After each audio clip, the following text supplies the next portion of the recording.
Hi, everyone. This is Saud Masud, and welcome to episode 8 of the Saud Masud Podcast, where we share, learn, and grow together. Today, I'm going to attempt to tackle what I call the tip of the iceberg of a question that I get a lot. And the question is how to live free. This is a very open ended question, and clearly the answer may differ from one person to the next. But I've gotten this question so often that I want to be able to do it justice. And I know I can't do justice in just one episode. This is too broad of a topic.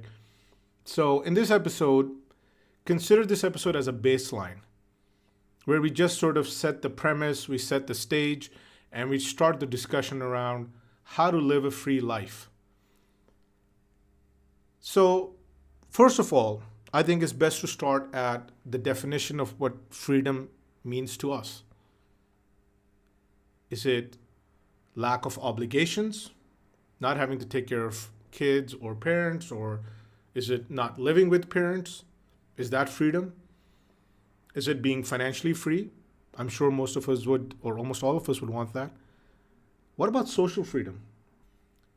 I've had this father of 3 kids. I met him recently, and he said he was kind of complaining. He feels trapped within his network that he has spent over 25 years building. And he says that in an effort to build my network, grow my network, and I've definitely benefited from that network, the amount of obligations, the number of birthdays, the weddings, the social events he has to show up, not just him and his wife, but also his kids, is just extremely time consuming and money consuming. And he feels that he has to keep up with the Joneses. He has to dress a certain way, he has to drive a certain car, he has to live in a certain neighborhood. And it's gotten to a point that he's no longer enjoying the dividends of that network that he was so eager to build over the last several decades. But it's not just that. It's all of us we deal with social anxiety from social media, right? That's exhausting too. Looking at Instagram and constantly comparing yourself to others and trying to live a life that that's not sustainable. You know that you cannot fake your way or act your way through this social stream, this particular look that you're trying to carry, or this particular acceptance that you so eagerly desire. What about mental freedom? Behind the smiles and the laughters and the great selfies and the filters and everything, are we truly mentally free? Are we truly dealing with a fulfilled life, or are we dealing with just one stress swapped with another, then swapped with another one? What about materialistic freedom? Is it necessary to have every single model of the latest iPhone or every single pair of jeans? Or can we really live a more minimalistic lifestyle? I would argue the latter. What about physical freedom? We all want ourselves not to just look good, but also be functional.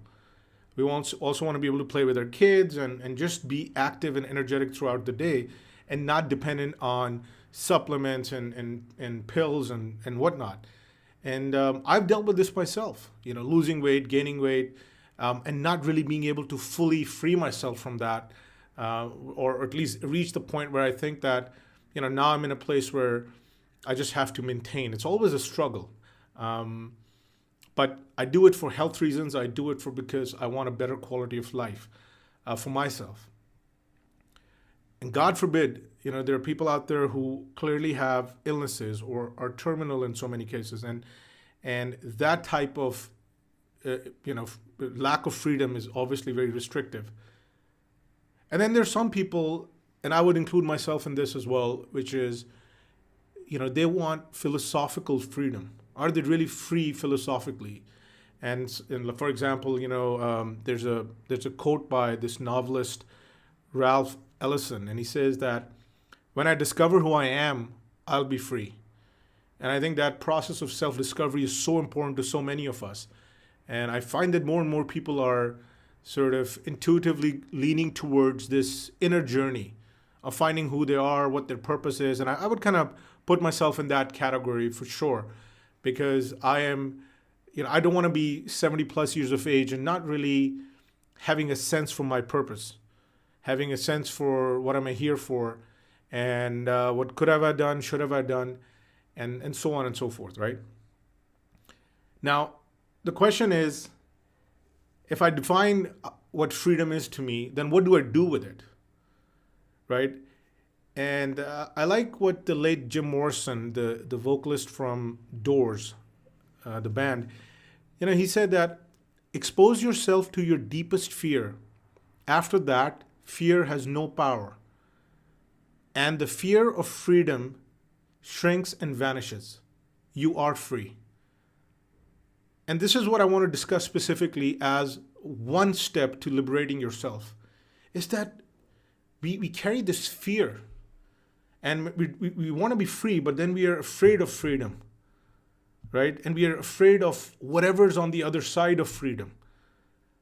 Paulo Coelho, the author of The Alchemist, he says there's only one thing that makes a dream impossible to achieve: the fear of failure, right? So this goes to the same point that we're not free till we're carrying the fear inside of us. I've tackled reinventing myself from a career perspective after having worked in the corporate world for so long. Now I'm in the personal development space. I've had the fear of going public with my work because, yes, I teach and I do seminars and I do mentorship, but I've always been afraid to take my work digitally all over the world online because I have the fear of what if nobody likes what I have to say or they think it's not meaningful or impactful. I've had the fear of, not having the impact that I'm looking for, putting myself out there and then really just kind of having a shoulder shrug moment, if you will. But what I decided to do was I said, you know what? If I really believe in bringing impact to this world, till the time I'm on this planet, I need to be able to put myself out there. I have to overcome this fear. So I started sharing advice on Quora, writing articles in Medium, doing YouTube videos. This podcast is a classic example. And it is absolutely not easy by any stretch for me. This is totally out of my comfort zone. I'm great when I have to deal with the person in front of me or an audience in front of me. But to actually put the digital content together, the editing, the uploading, the digital marketing, that part, is not easy for me. That does not come naturally to me. But what got me going was the response I was getting, the impact I was having, albeit, on a few dozen people out of the hundreds or thousands that I would come across. And their response and the way they changed their lives really just was overwhelming. So you don't need, you talk to 1,000 people and 800 of those are like, our lives are completely changed because of you. I don't think you get that type of a ratio, a success hit. For me, it has always been maybe out of 1,000, there's, 20, 30 people that I truly, genuinely believe I've impacted their life for the better. And because I truly want to be able to guide and help people, especially the youth. And I decided that if my desire to help others is greater than the fear to go public and be a bit of a public figure in whatever small capacity that I may be in, then and only then I can continue to do the work and continue to pursue my mission, which is to be able to help people achieve their dreams, their potential, go after their potential, overcome, or not, I'm not necessarily going to say completely eliminate fear, because I'm not sure if that's really possible, but significantly reduce and significantly overcome the fear that is holding us back. So I want us all of us, every single person out there, to become life engineers, to become life architects, and pursue our calling in a mindful way. This does not guarantee bliss and success and millions of dollars. Absolutely not. You may or may not reach that point. But the point is that in whatever small way that you can control your life and contribute in a mindful, calculated way, you should be able to do that. You should not be twisting and forcing your personality into these enslaved cookie cutter identities dictated by society's Pavlovian triggers, right? I mean, it's a mouthful, but the point I'm trying to make is you be you, right? You have an identity and you stick with that and you build that and you not just find it. There's no such thing as just one day finding your personality. You have to build towards that. And so yeah, but that concept of freedom again goes into identity creation and building and all of that. And it doesn't require one episode, it requires many, many episodes. And I'll hopefully attempt to do justice to the topic of identity in later episodes. But for today, I just want to leave you with a quote by Plato. And he says, "We can easily forgive a child who is afraid of the dark. The real tragedy of life is when men are afraid of the light." I think it's a beautiful saying because it encapsulates the real essence of what happens to us as we get older. Fear of failure and all of these things come together and hold us hostage. We are not able to feel the freedom that we used to when we were kids. So I would encourage all of you to think about it, to sort of sleep over this concept that if you really want to be free in your life, you have to be able to have an honest discussion with yourself on what is holding you back. What are the fears that are standing in your way? And be able to identify them and then have a plan to overcome them. So I hope you join me in that journey because I myself am going through this and I want to be able to share with you in real time and what I'm experiencing and how I'm trying to tackle with these situations. Look, I appreciate your time today and I look forward to reconnecting with you guys on the next episode.